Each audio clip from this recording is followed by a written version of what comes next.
जो राम को नहीं भजता है वो चमार है। ये बात कही है जगत गुरु राम भद्राचार्य ने। राम जी को नहीं भजता वो चारों वर्ण चमार है। वो राम भद्राचार्य का ये घृणित बयान ऐसा है कि अगर किसी भी और संवैधानिक देश में वो कुछ ऐसा बयान देते तो उनके ऊपर अब तक कार्रवाई हो चुकी होती, लेकिन लोकतंत्र की जननी भारत में कार्रवाई तो छोड़िए खबर तक नहीं चली। हालांकि ये पहली बार तो है नहीं कि भारतीय जनता पार्टी का कोई करीबी बाबा जातिवादी निकला हो, सांप्रदायिक निकला हो या फिर नारी विरोधी अपराधी निकला हो। राम भद्राचार्य का मामला चल ही रहा था कि लाला रामदेव ने एक बयान दिया और वो बयान खूब वायरल हुआ।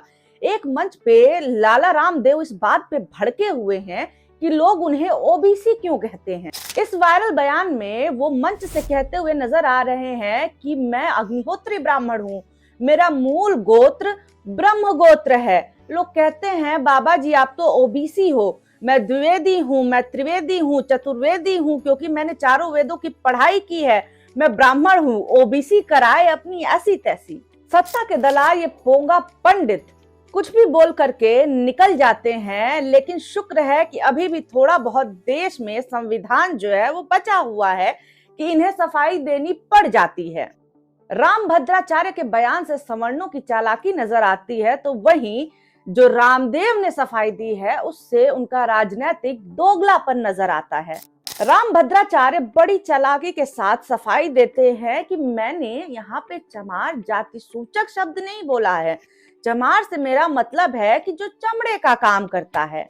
ये वही तर्क है जो सदियों से ब्राह्मणवादी व्यवस्था दिए जा रही है। आप ये मुझे बताइए कि चमड़े का काम करता कौन है। तर्क दिया जाता है कि जाति व्यवस्था, वर्ण व्यवस्था कर्म के आधार पे थी, तो ये बताइए कि पिछले 5000 सालों में एक किसी दलित का नाम बताइए जिसे आपने कर्म की वजह से ब्राह्मण का तमगा दिया हो। एक तरफ आप कहेंगे कि कर्म के आधार पे ही ब्राह्मण ब्राह्मण होता है तो दलित दलित हो जाता है, लेकिन दूसरी तरफ आप ही यह भी कहते हैं कि ब्राह्मण कितना भी निकम्मा हो उसकी पूजा होनी चाहिए। कर्म आधारित जाति व्यवस्था का तर्क कुछ नहीं है, महज सवर्णों की चालाकी है। अब आइए जानते हैं कि आखिर रामदेव ने अपनी सफाई में क्या कहा। बाबा रामदेव ने कहा कि मैंने ओबीसी नहीं ओवैसी कहा है। अब उनकी इस बात के दो कारण हैं, उनकी सफाई के। सबसे पहला कारण है घोर विरोध। बाबा रामदेव के वायरल वीडियो के बाद से उनका जबरदस्त विरोध शुरू हो गया। ना केवल उनके बायकॉट की मांग शुरू हो गई, बल्कि उनके कंपनी पतंजलि के प्रोडक्ट्स के भी बायकॉट की बात होने लगी। इतना ही नहीं, इस प्रदर्शन में, विरोध प्रदर्शन में लोगों ने प्रधानमंत्री नरेंद्र मोदी को भी लपेट लिया। कई लोगों ने टैग करके कहा कि प्रधानमंत्री जी आप भी तो ओबीसी हैं और इधर रामदेव कह रहे हैं कि ओबीसी कराए ऐसी तैसी। कारोबार को खतरा ना हो ये देखते हुए बाबा रामदेव को सफाई तो देनी ही थी, लेकिन आखिर ओबीसी शब्द से ही क्यों कन्नी काट गए रामदेव, उसके मायने आप समझिए। इस समय खास तौर से जिस तरह से विपक्ष हमलावर हुआ है जातीय जनगणना के लिए, और जातीय जनगणना के जो नतीजे आए हैं उसके बाद से जिस तरह से दलितों पिछड़ों को अपनी ताकत का पता चला है, उसकी वजह से भारतीय जनता पार्टी चिंता में है। भारतीय जनता पार्टी इस समय पूरी कोशिश कर रही है कि वो अपनी पिछड़ा विरोधी और दलित विरोधी छवि को तोड़ पाए, क्योंकि 2024 के चुनाव आने वाले हैं और एक बड़ा तबका है ओबीसी वोटर्स का, दलित वोटर्स का, जो कि तय करेगा कि अगली बार सत्ता किसके हाथ में आ रही है। यही कारण है कि प्रधानमंत्री जी मैं ओबीसी हूं और इसीलिए मुझे गालियां दी जा रही हैं जैसे भावुक बयान भी देते हुए नजर आ रहे हैं। चुनाव जब सर पर है उस वक्त में बाबा रामदेव का पिछड़ा विरोधी ये बयान भारतीय जनता पार्टी को दिक्कत में डाल सकता है, और यही कारण है कि बाबा रामदेव ने पूरी तरह से ओबीसी शब्द से ही कन्नी काट ली। कहा मैंने ओवैसी कहा था। हालांकि जिन्होंने भी वीडियो देखा है उन्हें पता है कि बाबा रामदेव झूठ बोल रहे हैं। एक के बाद एक दलित विरोधी, मुस्लिम विरोधी, नारी विरोधी ये जो बयान आ रहे हैं, और खास तौर से बाबाओं की तरफ से, ये पहली बार तो है नहीं, लेकिन संख्या ज्यादा बढ़ गई है, लोगों की हिम्मत ज्यादा बढ़ गई है, क्योंकि इस समय सरकार है भारतीय जनता पार्टी की जो कि सवर्णों की सरकार है। भारतीय जनता पार्टी की दक्षिणपंथी विचारधारा के दम पे इस समय ऐसे कूपमंडूक आपको खूब उछलते हुए दिखाई दे रहे हैं, क्योंकि समस्या ये है कि पत्रकार और नेता इस समय धार्मिक चीजों में लगे हुए हैं और धर्मगुरु राजनीति कर रहे हैं। भाजपा सरकार की दक्षिणपंथी विचारधारा के दम पे इस समय ऐसे कूपमंडूक आपको ढेर सारे कूदते हुए नजर आ रहे होंगे, क्योंकि बात वही है कि पत्रकार और नेता धर्म की ध्वजा उठाए हुए हैं और जो धर्मगुरु हैं वो राजनीति खेल रहे हैं। रामभद्राचार्य की पहुंच बहुत ऊपर तक है। वो नरेंद्र मोदी को अपना मित्र बताते हैं। उनकी पहचान और उनकी मित्रता भारतीय जनता पार्टी से बाबरी मस्जिद विध्वंस के समय से ही है। बाबरी मस्जिद मामले में उन्होंने कोर्ट में काफी जरूरी महत्वपूर्ण गवाही दी थी, जहां पे उन्होंने शास्त्रों का भी बखान किया था, बताया था कि शास्त्रों के अनुसार राम मंदिर कहाँ पे था। इस समय उनका चेला, उनका शिष्य देश के सबसे मशहूर बाबाओं में से एक है, जिसका नाम है धीरेन्द्र कृष्ण शास्त्री। वही धीरेन्द्र कृष्ण शास्त्री जो कि नेताओं अभिनेताओं की पर्ची निकालते हैं और देश भर में घूम घूम करके खूब अंधविश्वास फैलाने का काम कर रहे हैं। धीरेन्द्र शास्त्री भी अपने गुरु के ही कदमों पर चल रहा है और यही कारण है कि वो मुस्लिम विरोधी बयान देते हुए नजर आता है। रुबिका लियाकत जैसी एंकर को उसने नेशनल टेलीविजन पे बोला कि मुसलमानों को कहिए कि हमारे कार्यक्रम में आए, इससे उन्हें सद्बुद्धि आएगी। अपने जीवन के आखिरी पड़ाव में चल रहे रामभद्राचार्य पूरी तरीके से सत्ता के नशे में चूर नजर आते हैं, दंभ में चूर नजर आते हैं और यही कारण है कि वो भरपूर तरीके से राजनीति खेल रहे हैं, घृणित बयान दे रहे हैं, विपक्ष को टारगेट कर रहे हैं, दलितों पिछड़ों को अपमानित चीजें कह रहे हैं। रामभद्राचार्य ने यह भी कहा है कि जिसको भी देश में रहना है उसे जय श्री राम कहना पड़ेगा। ये किस तरह की गुंडई की बात कर रहे हैं रामभद्राचार्य। राम मंदिर की प्राण प्रतिष्ठा का न्योता एक हथियार की तरह भारतीय जनता पार्टी की तरफ से इस्तेमाल हो रहा है और विपक्ष द्वारा न्योते को अस्वीकार करने पे रामभद्राचार्य तंज कस रहे हैं। कह रहे हैं कि विपक्ष और कांग्रेस खिसियानी बिल्ली है। अब कोई रामभद्राचार्य से पूछे कि इस तरह से लपड़ चपड़ करने वाले राजनीतिक बयान उनके जैसे संत को शोभा देते हैं क्या?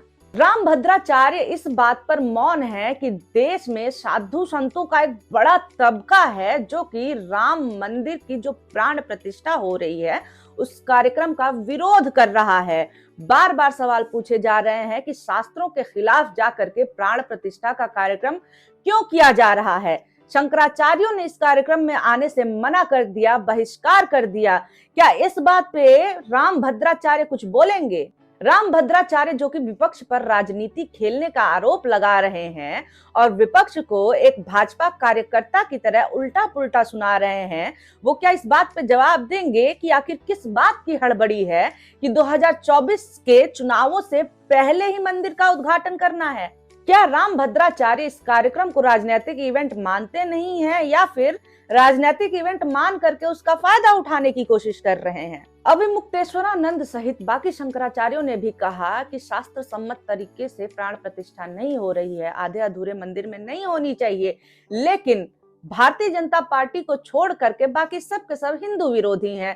शंकराचार्य भी हिंदू विरोधी हैं और इस बात का ठप्पा रामभद्राचार्य तो लगा ही रहे हैं। रामभद्राचार्य चुनावों से पहले मोदी जी ही आएंगे जैसे नारे अपने मंचों से लगाते हैं, लगवाते हैं। आप लोगों का सहयोग, दो बार हमने मोदी जी को प्रधानमंत्री बनाया, तीसरी बार भी बनाएंगे। जाओ। मध्य प्रदेश चुनाव में अपने चेले के लिए टिकट भी मांगते हैं रामभद्राचार्य। विपक्ष के स्वर्गवासी हो चुके नेताओं का भी मजाक उड़ाते हैं।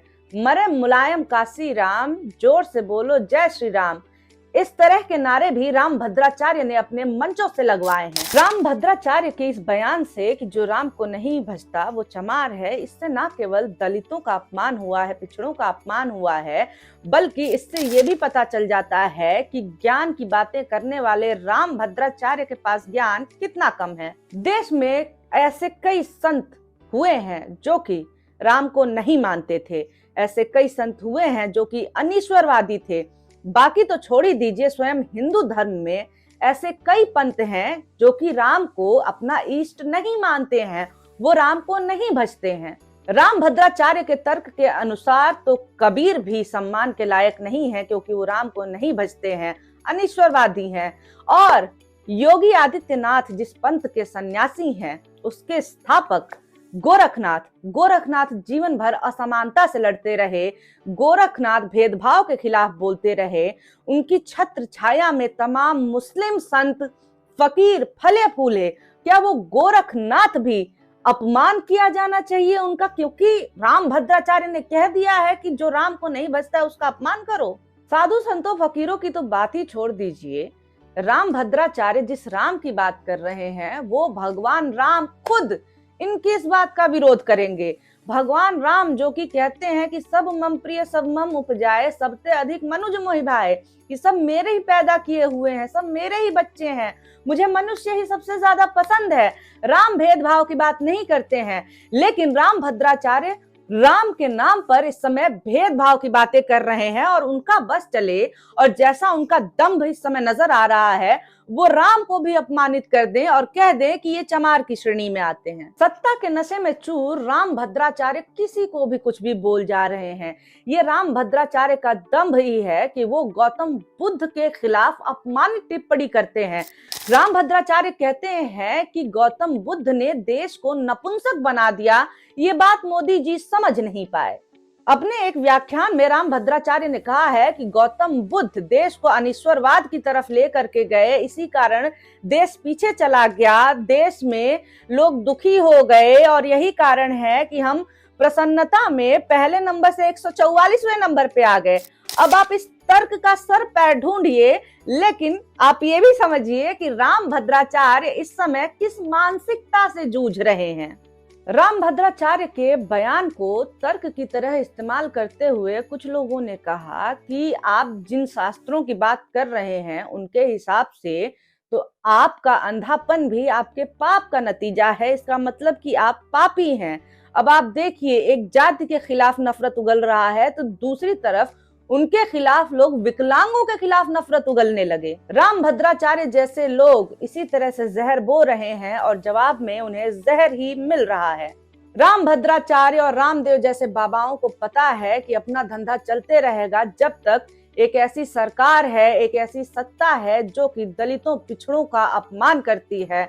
इन्हें पता है कि ये कुछ भी कह जाए इनका कुछ नहीं होगा, क्योंकि जब देश की संसद में कटुआ और भड़वा जैसे शब्द इस्तेमाल होते हैं और कुछ नहीं होता, जब देश में दलितों के मुंह पर पेशाब किया जाता है और कुछ नहीं होता, ऐसे में केवल बयानबाजी करने पर इनका क्या ही हो सकता है। खैर, तो बहुत शुक्रिया, बहुत धन्यवाद आपने ये वीडियो देखा इसके लिए। और हाँ, अगर वीडियो पसंद आया हो तो लाइक जरूर कर दें और सब्सक्राइब करना ना भूलें। बहुत धन्यवाद।